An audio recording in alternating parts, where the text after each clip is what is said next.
Hello, everybody. You haven't... Oh, okay. Welcome to the second episode of my course, How Writers Become Authors, a step-by-step guide to crafting your novel. Today, we're crafting our main character, or characters, that we'll be following throughout the story. The main character, also known as the protagonist or the MC, is the leading character. They face the conflict of the novel, which we already cooked up in the first episode of this course, and ultimately their actions and decisions drive the plot. Crafting your main character correctly plays a huge role in the success of your novel, not only because your readers are stuck following this character around, but their story will also likely affect other aspects of your novel, like the theme or narration. In fact, it's very possible that the main character of your novel is the narrator, though that isn't always the case. But since we're handling the basics, let's just make sure that the main character is perfectly crafted for the premise you created in episode 1. Now, when it comes to crafting any character of your novel, you want to make sure you have a full idea of their characterization and humanity. That's why I typically recommend creating a character profile. A character profile covers every facet of your character, from the basics, like their age, gender, ethnicity,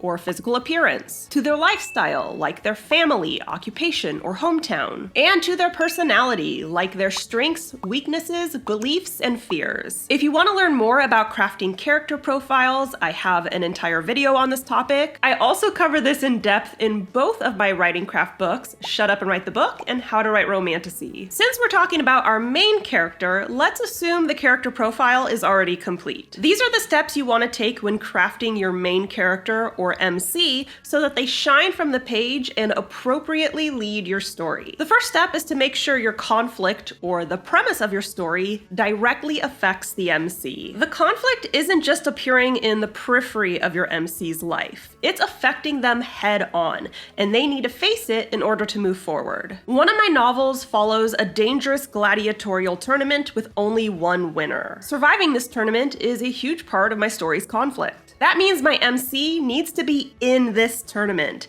If he's just watching from the stands, that's not strong enough to carry the story forward. You can see this in action in other famous works of literature. In The Handmaid's Tale, the MC is Offred. She's a handmaid who has been stripped of her humanity and individuality and is forced to bear children for the ruling elite. I mean, it's in the title. The Handmaid's Tale is literally her tale. Her conflict and point of view are required for this story to exist. Ensuring the conflict directly affects the MC also ensures that they have a purpose or an agenda within this novel. They shouldn't just be going through the motions. They should have strong opinions about what they're going through and maybe a goal or end game in mind. Which brings us to our second step. The MC typically has a unique perspective, mindset, or experience that may be different from other characters within the novel. This doesn't mean that you need to write the ultimate pick-me. They don't need to declare that they're not like the other characters. They're special. But something is setting them apart from the other characters, even if it's in a minor way. If you're writing a story about elves, it could be that this particular elf is the only one who wasn't born with magic. Or maybe you're writing the opposite kind of story. Maybe they're the most magical elf of all. But it doesn't have to be as overt as that. It could simply be that the MC is the only character who is willing to take a stand when some evil guy shows up. In the book Dumplin', what sets Willowdean apart is simply her body type. She's a self-proclaimed fat girl, and she's entering a beauty pageant where a very specific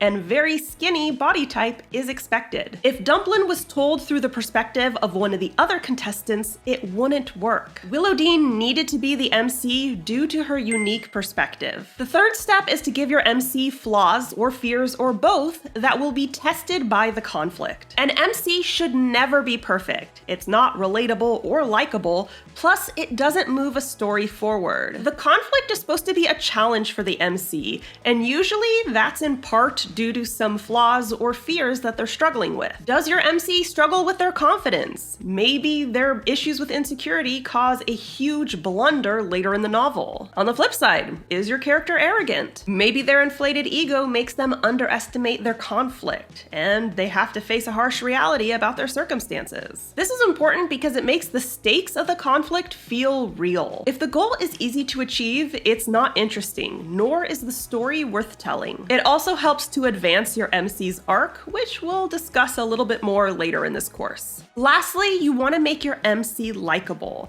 and you can do this by ensuring that the character is at least one of these three things: sympathetic, relatable, or entertaining. If you can make them 2 or 3 of those things, all the better. A sympathetic MC is one readers care about and root for. They understand why they're in whatever situation they're in, and they may even feel bad for them. A relatable MC is one your readers can relate to. Maybe your MC has issues with their family, or they suck at dating. These are common issues, and a lot of your readers can probably relate to them. And an entertaining MC is one who has a unique and engaging voice. They have personality, they may have wit or charisma, and that's what keeps readers turning the page. In order to make your MC likable, they need to have at least one of these traits, but like I said, if you could give them 2 or 3, even better. But don't feel discouraged if you can't give your character all 3 traits. For example, there are plenty of stories that follow villains or horrible characters that aren't sympathetic and hopefully aren't relatable at all. But it's their entertaining, charismatic personalities that keep readers engaged,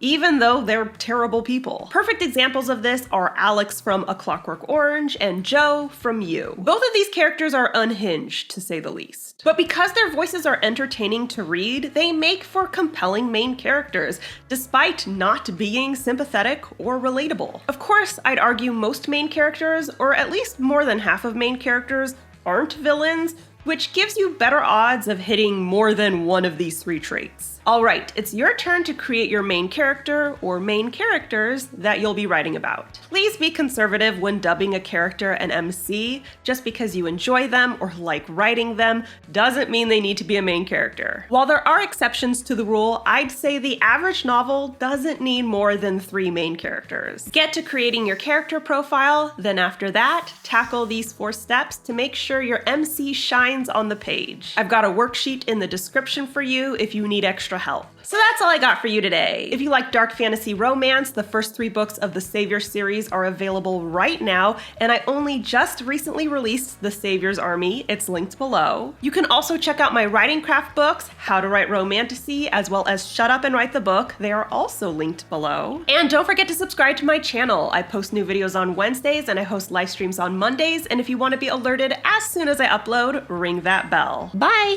Miss Butters is very excited to be here. You look like you're gonna fall asleep. You gonna take a snooze? Okay, you rest. The 3rd installment to the Savior series is finally here. Want to see what Tobias and Layla are up to after the Sovereigns tournament?